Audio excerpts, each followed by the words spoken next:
സാധാരണമായ ഒന്നിൽ നിന്ന് അസാധാരണമായ ഒന്നിലേക്ക് വളരുകയായിരുന്നു സൗമിനി ടീച്ചറുടെ ആ സായാഹ്നം.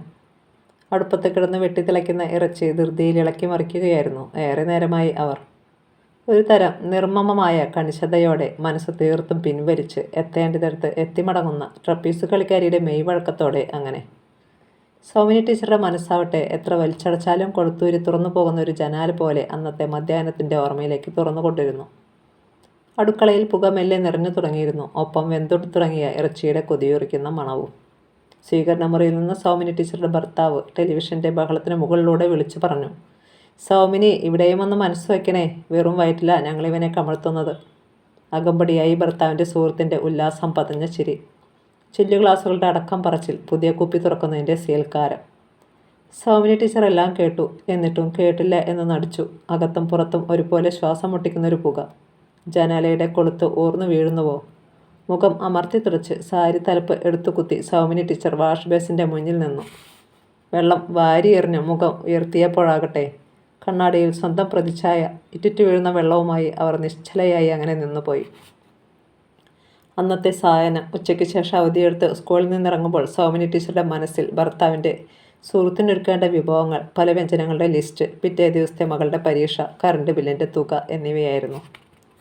വിജനമായ നിരത്ത്, പൊടിപ്പൊങ്ങുന്ന നിരത്തിലേക്ക് ചെരിഞ്ഞു വീഴുന്ന കമ്പിക്കാലുകളുടെ നിഴലുകൾ, ഒന്നോ രണ്ടോ വാഹനങ്ങൾ, മനസ്സിൽ ഓരോന്ന് കൂട്ടിയും കിഴിച്ചും അങ്ങനെ സാവകാശം ഫുട്പാത്തിലൂടെ നടന്നു വരുമ്പോഴാണ് നിരത്തിൻ്റെ അറ്റത്ത് ആ മാരുതി കാർ പ്രത്യക്ഷപ്പെട്ടത്. സൗമിനി ടീച്ചറുടെ അടുത്തെത്തിയപ്പോൾ അത് വേഗം കുറച്ച് തെന്നി നിന്നു. കണക്ക് കൂട്ടലുകളിൽ നിന്ന് തലയുയർത്തി സൗമിനി ടീച്ചറും നിന്നു. കാർ ഓടിച്ചിരുന്ന ചെറുപ്പക്കാരൻ തലപ്പുറത്തേക്കിട്ടു സൗമിനി ടീച്ചറോട് അടക്കിയ സ്വരത്തിൽ ചോദിച്ചു, കൂടെ വരുന്നോടേ? കൂടെയുള്ള ചെറുപ്പക്കാരുടെ ആർപ്പുവിളിയിലും ചിരിയിലും ആഭാസമായ ഒരു കിതപ്പോടെ കാർ മുന്നോട്ട് കുതിക്കുകയും ചെയ്തു. ആകെ വിളർത്ത് പ്രജ്ഞ നശിച്ചവളെപ്പോലെ ടീച്ചർ ഒരു മാത്രം നിന്നുപോയി. ആ സ്തബ്ധത ഇപ്പോൾ കണ്ണാടിയിൽ സ്വന്തം പ്രതിച്ഛായയെ സൂക്ഷ്മമായി അവലോകനം ചെയ്യവേ മാനമുട്ടെ വളരുന്നതായി സൗമിനി ടീച്ചർക്ക് തോന്നി. പതിയിരുന്ന് പറന്നു വന്ന് ആക്രമിക്കുന്ന കാക്കക്കൂട്ടം പോലെ ഒരു 100 ചോദ്യങ്ങൾ ടീച്ചറുടെ ഹൃദയത്തെ കൊത്തിവലിക്കുകയാണ്. ഓ, തന്നെ കണ്ടാൽ അത്തരത്തിലൊരു പെണ്ണാണെന്ന് തോന്നുമോ? ഈശ്വര, ഞാനറിയാതെ തൻ്റെ നോട്ടത്തിലോ ഭാവത്തിലോ എന്തോ കലരുന്നുണ്ടോ? മുഖം അമർത്തി തുറച്ച് സൗമിനി ടീച്ചർ വീണ്ടും സൂക്ഷിച്ചു നോക്കി. 40കളുടെ പടവുകൾ കയറുന്ന ശരീരം, ചെവിക്ക് മുകളിലായി പടരുന്ന നര, നെറ്റിയിൽ സിന്ദൂരം, നെഞ്ചിൽ താലി. കണ്ണാടിക്കുള്ളിലെ സൗമിനി ടീച്ചറോട് ചോദിക്കുകയാണ്, സന്യാസിയുടെ കാവിക്കും ട്രാഫിക് കോൺസ്റ്റബിളിൻ്റെ യൂണിഫോമിനും കിട്ടുന്ന പരിഗണന പോലും ഇവയ്ക്കൊന്നും ലഭിക്കാതെ പോകുന്നതെന്ത്? സൗമിനി ടീച്ചറുടെ കണ്ണുകൾ നിറഞ്ഞുപോയി. കാറിലെ ചെറുപ്പക്കാരെ പ്രൈമറി ക്ലാസ്സുകളിൽ അക്ഷരം പഠിപ്പിച്ചത് സൗമിനി ടീച്ചർ തന്നെയാകാം. അവർ പരിചയക്കാരുടെ മക്കളോ മക്കളുടെ മക്കളോ ആയിരിക്കാം. എന്തിന്, സൗമിനി ടീച്ചർക്ക് ഒരു മകനുണ്ടായിരുന്നെങ്കിൽ ഇതേ പ്രായമായിരുന്നേനെ. ആ ഞെട്ടിക്കുന്ന ചിന്തയിലൂടെ ആ സന്ദർഭത്തിൻ്റെ ബീഭത്സ സാധ്യതകൾ സൗമിനി ടീച്ചർക്ക് മുന്നിൽ നിവരുകയായിരുന്നു. സൗമിനി ടീച്ചർ എരിയുകയായിരുന്നു. സൗമിനി, അടുപ്പത്തെന്തോ കിടന്ന് കരിയുന്നുണ്ടല്ലോ, സൗമിനി ടീച്ചറുടെ ഭർത്താവ് അക്ഷമയോടെ വിളിച്ചു പറഞ്ഞു. അടുക്കളയിലേക്ക് ചെന്നു പ്ലേറ്റിൽ ഇറച്ചി പകരുമ്പോൾ ക്ലോക്കിൽ 6 അടിക്കുന്നത് അവർ ശ്രദ്ധിച്ചു. സ്വീകരണ മുറിയിൽ ടെലിവിഷനിൽ ദ്രുതഗതിയിലുള്ള നൃത്തവുമായി ഉച്ചത്തിലുള്ള സംഗീതവും തുടങ്ങിയിരുന്നു. കഴിഞ്ഞ 5 വർഷത്തിനുള്ളിൽ കേരളത്തിലുണ്ടായ മാറ്റങ്ങളെക്കുറിച്ച് സംസാരിക്കുകയായിരുന്നു ഭർത്താവിൻ്റെ സുഹൃത്ത്. റബ്ബർ കൃഷി, ആളോഹരി വരുമാനത്തിലെ വർധന, ടൂറിസ്റ്റുകളുടെ വരവ്, ഷെയർ മാർക്കറ്റ് പുരോഗതിയുടെ നൃത്തം ചവിട്ടി മുന്നേറുന്ന കണക്കുകൾ. സൗമിനി ടീച്ചർക്ക് ഇടയ്ക്ക് കയറി തടുത്ത് എന്തോ ഉറപ്പിച്ചും രൂക്ഷമായും പറയണമെന്നുണ്ടായിരുന്നു. ഒരു സ്ത്രീ മാത്രം അനുഭവിച്ച് സത്യമായി അറിയുന്ന ഒന്ന്, ഒരു സ്ത്രീ എല്ലായ്പ്പോഴും പക്ഷേ പറയാതെ വിട്ടുകളയുന്ന ഒന്ന്. സൗമിനി ടീച്ചറുടെ ഭർത്താവ് ആവേശത്തോടെ പറയുകയായിരുന്നു, ഞങ്ങളുടെ ഡിസ്ട്രിക്റ്റിൽ വന്ന് നോക്കിഷ്ട, ഓരോ വീട്ടിലും 3-4 കാറുകളാണ്. നാടനൊന്നുമല്ല, അസൽ വിദേശി.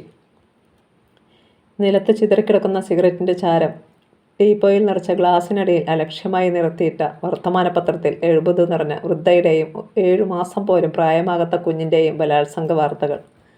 സൗമിനി ടീച്ചറുടെ ഉള്ളിൽ കൊളുത്തൂരിയ കുറേ ജനാലകൾ കടപട ശബ്ദത്തോടെ അടയുകയാണ്. പതിഞ്ഞ ശബ്ദത്തിൽ അവർ ഭർത്താവിനെ ഓർമ്മിപ്പിക്കുന്നു, നേരം 6:30 മോൾ കോളേജ് വിട്ട് എത്തിയില്ല. ഭർത്താവ് ഉറക്കെ വെച്ചിരിക്കുന്നു. അവൾ വന്നോളൂ എൻ്റെ സൗമിനി. പിന്നെ സുഹൃത്തിനോടായി മുഴുമിപ്പിക്കുന്നത് ഇങ്ങനെയും. ഇതാ ഇപ്പോഴത്തെ സ്ത്രീകളുടെ കുഴപ്പം, സ്വാതന്ത്ര്യം കൊടുത്താലും കൊടുത്തില്ലെങ്കിലും പരാതി. ഭർത്താവിൻ്റെ സുഹൃത്തിൻ്റെ കണ്ണുകൾ ടെലിവിഷനിലെ സുന്ദരിയുടെ വടിവുകളിലേക്ക് നിറച്ച ഗ്ലാസിൻ്റെ മറവ് പറ്റി ഓടി ചെല്ലുന്നത് സൗമിനി ടീച്ചർ കണ്ടു.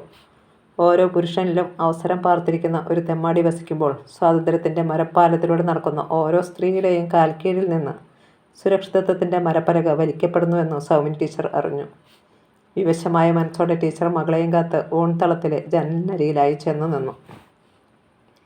സൂര്യൻ അസ്തമിച്ചതുപോലെ അറിയാത്ത വിധം ജീവിതം ആഘോഷിക്കുന്ന നഗരം. കോളേജ് വിട്ട് ഇനിയും എത്താത്ത മകൾ ഇപ്പോൾ സൗമിനി ടീച്ചറുടെ മനസ്സിൽ വല്ലാത്തൊരു വേവലാതിയായി വളരുകയാണ്.